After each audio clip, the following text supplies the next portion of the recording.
Dew, sekarang kan di Musripah ya, Ya, kayak di Musripah. Terus aku juga tahu Dewi kuliah gitu kan. Gimana sih perasaan Dewi gitu selama di hmm. Musripah gitu, tantangannya tuh kayak gimana gitu? Iya, buat teman-teman yang nggak tahu apa itu musrifah, jadi FYI, musrifah itu ibarat sebutan pengasuh untuk di tingkat mahasiswa atau mahasantri ya, di sini kita nyebutnya. Nah, sedangkan ini teman aku, Nisa, dia ini pengasuh atau ustazah untuk tingkat santrinya ya, tingkat boardingnya gitu. Nah, kalau menurut aku tantangannya itu lebih menantang sih dibanding di tingkat santri. Ya, Kenapa? Karena di sini kita menghadapi orang-orang yang dia itu udah melewati fase remaja menuju dewasa. mm, Jadi kita itu bukan memosisikan diri lagi sebagai kalau di pengasuhan kan lebih ke atasan bawahan ya. ya, Jadi kita lebih memosisikan sebagai partner, teman, rekan, sahabat gitu. Jadi ketika kita menangani gitu kan mahasantri, lebih ke kita ngasih hal-hal yang logis aja, konsekuensi. Kalau kamu melakukan hal A, maka akan terjadi hal B. ya, Jadi segala sesuatu kita kasih pemahaman ke mereka bahwa ada konsekuensinya, baik konsekuensi baik dan buruknya gitu kan. Terus tantangannya juga kita sebagai yang ibaratnya juga masih belajar. Dibilang gini, bukan bukan berarti di sini kita itu sebagai musrifah adalah orang yang udah sempurna, enggak sama sekali. Karena sama aja kita masih belajar kan. Kamu juga ngerasa gitu kan? ya. Ya, cuma kan kalau misalkan kayak di tingkat MTS, MA mungkin kan masih, oh iya A gitu kan ya, masih mudah lah gitu untuk mengarahkan. Tapi kan kalau di tingkat mahasiswa ya, itu teh dalam mengarahkan gitu kan ya, ketika ada instruksi atau apa, pasti kan beda ya. Nah, gimana itu respon misalkan ada kebijakan nih, entah itu dari musripahnya atau misalkan dari pimpinan. Nah, cara ke mahasiswa itu teh seperti apa gitu untuk Iya. oh ini nih yang diharapkan sama lembaga tuh seperti ini pasti kan harus ekstra gitu atau kebalikannya atau lebih mudah gitu gimana? Sebenarnya susah-susah gampang. Mm-mm. Nah, kalau dibilang susahnya dulu ya. Mm-mm. Susahnya itu ketika karena bedanya kalau santri itu lebih lebih kayak ya udah mereka suruh A, ya udah A. Nah, Mm-mm. tapi kalau udah di tingkat mahasiswa nih, mahasantri, ini mereka itu adalah makhluk makhluk yang ibaratnya udah mulai nih Iya. muncul jiwa kritisnya, Ah. jiwa bertanya-tanyanya. Makanya setiap keputusan yang kita gulirkan itu sebisa mungkin harus logis. Logis dan berdasar. Dalam artian kita juga ada panduan, ada tata tertib, dan yang dituangkan itu emang harus benar-benar, oh kalau misalkan konsekuensinya tidak menaati peraturan A, maka akan menjadi B. Jadi mereka juga tahu secara sadar apa yang mereka lakukan itu salah ataupun sebaliknya benar gitu. Kalau misalnya mudahnya karena mereka udah di tingkat ibaratnya dewasa lah ya, menuju ke dewasa. Jadi nggak harus kita ingatkan seluruhnya.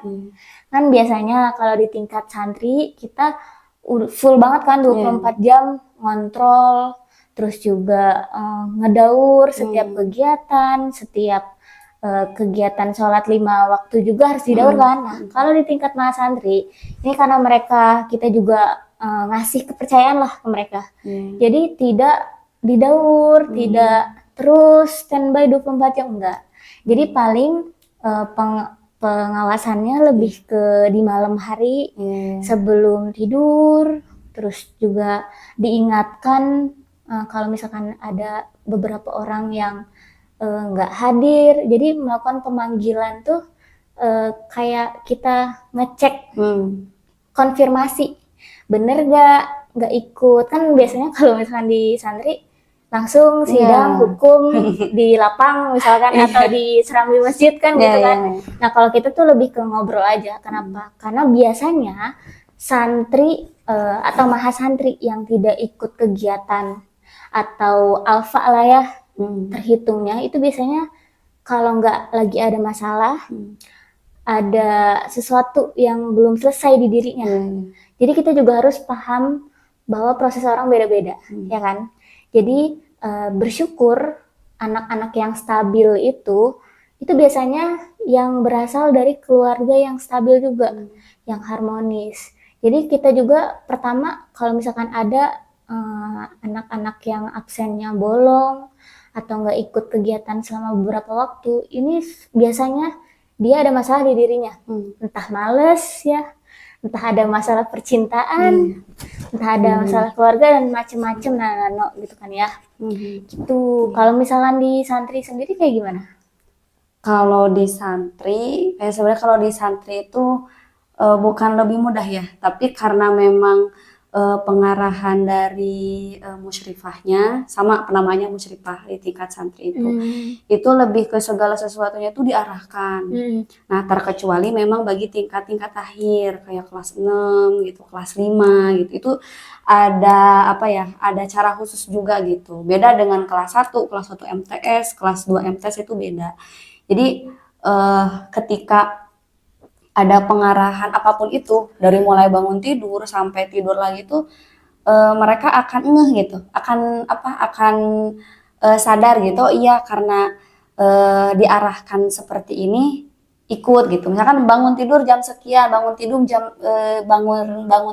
jam 3 bangun gitu. Tapi memang kadang tuh kalau misalkan di tingkat santri itu yaitu melawan egonya gitu. Kan mungkin kalau di tingkat mahasiswa mah ada dewasa lah gitu ya, ketika berbentur dengan temannya gitu, terus dengan kakak kelasnya, dengan adik kelasnya itu ada, kalau di tingkat mahasiswa itu ada kedewasaan yang lebih tinggi gitu. Kalau misalkan di tingkat MTS, di tingkat MA gitu, ketika ada masalah misalkan dengan temannya, dengan kakak kelasnya, dengan adik kelas itu apa ya, jadi itu karena mungkin 24 jam jadi kurang bisa menguasai emosinya gitu. Kadang hajar-hajar aja gitu. Ada yang kayak gitu, tapi karena memang dari beberapa peristiwa gitu yang terjadi di kita, alhamdulillah itu bisa sedikit-sedikit kita pahamkan ke anak-anak bahwa kita harus benar-benar menciptakan di pondok itu lingkungan yang senyaman mungkin.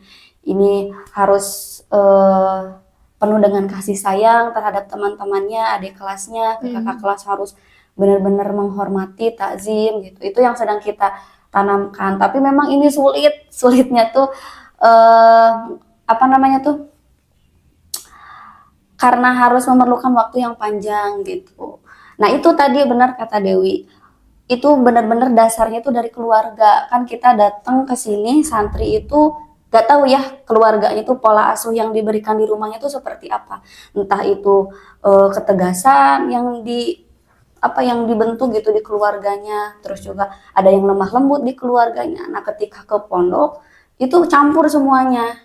Nah itu makanya ketika ada yang daftar gitu ke pondok kita itu suka nanya, nanti kalau daftar lulus gak gitu, kalau daftar lulus gak.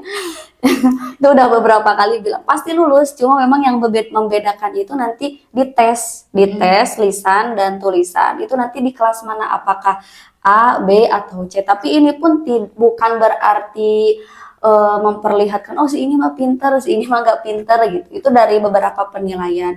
Dia lebih ke agar lebih mudah aja gitu dalam proses belajar kayak gitu. Paling ya gitulah kalau misalkan di santri mah, karena balik lagi ya, mau santri itu, anak-anak itu ketika ke pondok itu pasti kalau ada permasalahan apapun itu pasti dasarnya tuh dari keluarga, bukan berarti menyalahkan keluarga. Terkadang anak juga belum bisa menyesuaikan, oh iya kita sebagai anak tuh harus seperti apa. Nah, terus di pondok biar dididik kan belajar lagi. Kita tuh sebagai anak harus seperti apa. Balik lagi ke pondok, oh iya kita di pondok juga kan ada yang di rumahnya nggak punya ada kakak sama adik, di pondok kan ada gitu. akhirnya belajar lagi. Nah, penyesuaian itu yang lama. Mungkin kalau di tingkat mahasiswa kan, ya udahlah, aku kan punya jalan sendiri gitu. Iya, iya. Aku kan punya tujuan sendiri. Udah bisa memutuskan ya. Kalau misalkan di santri itu di tingkat MTS, khususnya di MTS, itu benar-benar masih labil. Ada misalkan, aduh aku mau pengen keluar, ya udah ikut keluar tuh cuma ikut-ikutan, nggak atas dasar oh ya aku keluar karena pengen ini, bukan gitu. Jadi kayak udah keluar teh karena ngeliat temen, kadang ada keluar yang temen deketnya keluar gitu. Oh iya. Kayak gitu. Tapi aku juga jadi keingat sama anjuran dari guru kita ya, sama Syekh Akbar Maulana Fatur Rahman itu pernah disampaikan bahwa kalau mondok itu 6 tahun itu nggak cukup. Iya benar. Bagusnya lebih baik memondokkan anak itu setidaknya sekurang-kurang itu 10 tahun. Kenapa? Kayak bayangin ya, kita memondokkan anak 6 tahun itu kan SMP, terus dilanjut SMA.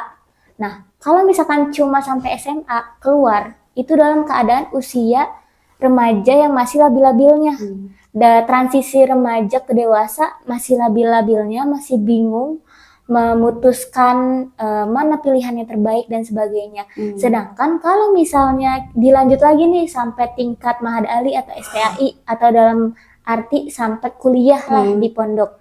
Berarti 10 tahun kan ya? 10 tahun keluar di usia kira-kira 22, 23. Usia di mana bisa dikatakan cukup dewasa untuk memutuskan arah tujuan hidup dan sebagainya. Makanya aku setuju banget kalau misalnya punya anak nanti kayaknya emang bagusnya memondokkan minimal 10 tahun itu.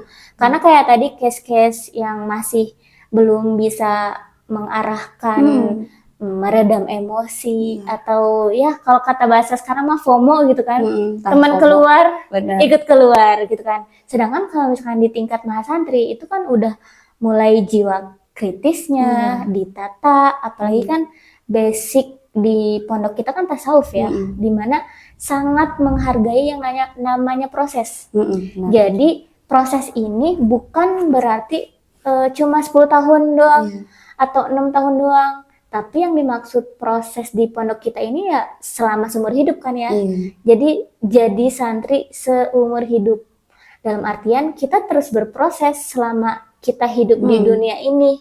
Sampai kita dinyatakan meninggal lah istilahnya. Baru kita finish. Jadi jangan sampai kita berpuas diri sama apa yang kita dapetin hari ini. Bisa jadi mungkin kita hari ini jadi musyrifah, jadi ustazah, atau dipanggil ya ustazah tapi kan nggak ada yang tahu proses kita besok atau lusa seperti apa gitu. Makanya aku sendiri gitu kan ke anak-anak, ke mahasantri ini lebih ngobrol, ngasih penjelasan ke mereka bahwa pentingnya menghargai proses dan jangan sampai kita mudah menjustifikasi orang atau ngejudge orang lain, menilai orang lain. Kenapa? Karena itu bukan wilayah kita kan.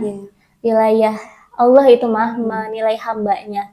Tugas kita hanya mengingatkan, mendoakan tanpa mempertanyakan, loh si ini udah dipanggil kok tetap aja gitu-gitu lagi gitu kan. Banyak kayaknya. Ya kan? Kalau di mahasantri banyak kayak gitu. Sering dipanggil tapi tetap gitu. Ya itu struggle kita sebagai musyrifah kan harus sabar. Panggil karena gini ya. Kita bisa aja manggil sekali, 2 kali terus, tapi pada saat itu nggak langsung berubah. Itu namanya proses ya. Bisa jadi anak itu ingatnya di usia 30 tahun, di umur 40 tahun. Makanya jangan sampai kita kayak underestimate, percuma, main manggil anak itu toh. Anak itu gitu-gitu wae, gitu-gitu mulu ya, nggak ada perubahan. Nah, jangan sampai nih ya kita sebagai pengasuh itu cepet putus asa. Karena kita juga harus percaya sama potensi yang ada di anak itu. Karena ibarat kan mereka itu kan dititipkan ya di pondok kita. Kita juga harus menjaga kepercayaan dari orang tua, ya kan, yang dikasih ke kita. Gitu Ca. Kayaknya next kita bakal ngobrol panjang lagi kan ya. Bisa kan harus part 2 ya kan? Karena banyak banget yang bakal kita sharing ke teman-teman semua gitu kan ya. banyak banget. Mungkin nanti takutnya di sini kan bukan takutnya pasti gitu. Ada orang tua gitu yang nonton atau misalnya ada santri yang bertanya gitu. Bolehlah kita sharing-sharing. Mungkin Ya. ada beberapa kok di pondok Idrisiyah mah kayak gini ya. Nanti Iya. kalau misalkan nanti kita bisa jawab gitu ya. Kita jawab kadang itu mungkin belum tersampaikan maksud dari di pondok kita tuh seperti apa. Tapi pokoknya harus kita sama-sama karena kita di pondok dengan pola asuh yang diberikan dengan nilai-nilai tasawuf. Nah ini juga di rumahnya masing-masing juga harus ditanamkan karena nggak bisa. Sekarang nggak bisa. Misalkan mondok selama 6 tahun, mondok selama 10 tahun, pulang ke rumah 2 minggu atau misalkan 1 hari, 2 hari, 3 hari dibiarkan gitu kan ya dengan pembiasaan yang kurang baik itu bakal merusak 6 tahun selama mondok itu. Jadi bukan hanya di pondok aja, tapi ketika pulang ke rumah dari keluarganya gitu, di lingkungan keluarganya, kita berharap santri itu bisa bermanfaat di lingkungan masyarakat gitu. Jadi tetap di rumah juga harus menanamkan nilai-nilai itu. Makanya harus diketahui oleh orang tuanya. Iya. Mudah-mudahan dengan obrolan kita kali ini ya bisa menambah apa ya, Insight, kedekatan ya, dengan orang tua, pandangan kalian juga. ke santri juga. Nah, banyak pokoknya. Oke, aku Sinuri Pangangga Dewi dan teman aku Nisa Pujianti. kita pamit undur diri. Jangan lupa follow akun IG dan TikTok kita di bawah sini ya. Oke, see you.